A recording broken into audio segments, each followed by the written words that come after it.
শার্টে রক্ত, চোখে কালশিটে দাগ। থানার কেচি গেটের ভিতর থেকে এভাবে কান্নায় ভেঙে পড়েন রাকিবুল ইসলাম। তিনি অভিযোগ করেন, থানার ওসি সহ কয়েকজন পুলিশ মিলে তাকে রাইফেল দিয়ে পিটিয়েছে। পরে পানি দিয়ে রক্ত ধুয়ে মিডিয়ার সামনে নিয়ে আসা হয়। রাকিবুলের এসব কথা বলার সময় তার পাশেই মেরুন শার্ট পরে দাঁড়িয়েছিলেন রংপুর নগরীর কোতোয়ালি থানার ভারপ্রাপ্ত কর্মকর্তা আজাদ রহমান। পালিয়ে যাওয়া প্রাপ্তবয়স্ক প্রেমিক যুগলকে উদ্ধারের পর সমঝোতা করতে দুই পরিবারকে থানায় ডাকা হয়।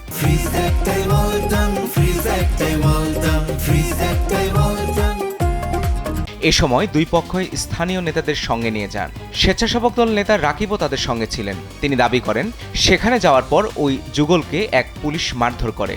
এর প্রতিবাদ করে সিনিয়র নেতৃবৃন্দকে ঘটনাটি জানানোর জন্য উদ্যত হলে ওসি সহ কয়েকজন পুলিশ মিলে তাকে বেধড়ক পেটায়। প্রশাসন আমার মেয়ে ছেলেকে মারলো, আমি ফিরে ওইটা দেখতে যাওয়ার কারণে এটাকে নিয়ে যদি আমি লাবলু ভাইকে ফোন দেওয়ার জন্য ফোন বাইর করছি, এই জন্য তারা আমাকে মারলো। আর এখানে একটা ওসি এসআই সবাই ধরি একে যে মারতে আমাকে মারলো, বন্ধে রাইফেল দিয়ে মারলো। আমি বারবার অনুরোধ করতেছি, পরিচয় দিচ্ছি যে ভাই আমি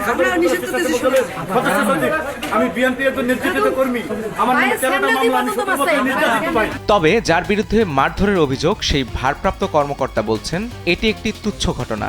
রক্তাক্ত করার বিষয়ে জানতে চাইলে তিনি বলেন, আম কাটতে গিয়ে হাত কেটেও তো মানুষ রক্তাক্ত হয়।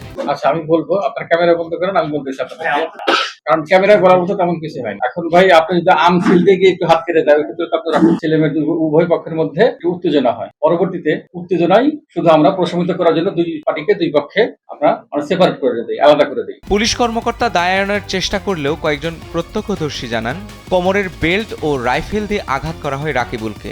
এর আগে প্রেমিক যুগলকে মারধরের বিষয়েও তারা অভিযোগ তোলেন। রাকিবকে পুলিশেরা ধরে মারলো, আমারও মাথা মুক্তি তুলছিল, ওই যে বাচ্চা দুটো ধরে মারতেছে, ও যা নিষেধ করলো। থানায় মারধরের ঘটনায় রংপুর মহানগর পুলিশ কমিশনার কালবেলাকে জানান, কোনো অভিযোগ পেলে আইন অনুযায়ী ব্যবস্থা নেওয়া হবে।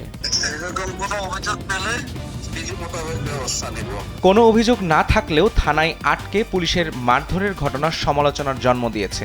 দেশের কোনো নাগরিককে এভাবে মারধর করা কতটা আইনসম্মত তা নিয়েও প্রশ্ন উঠছে। রাসিব মোস্তফা, কালবেলা।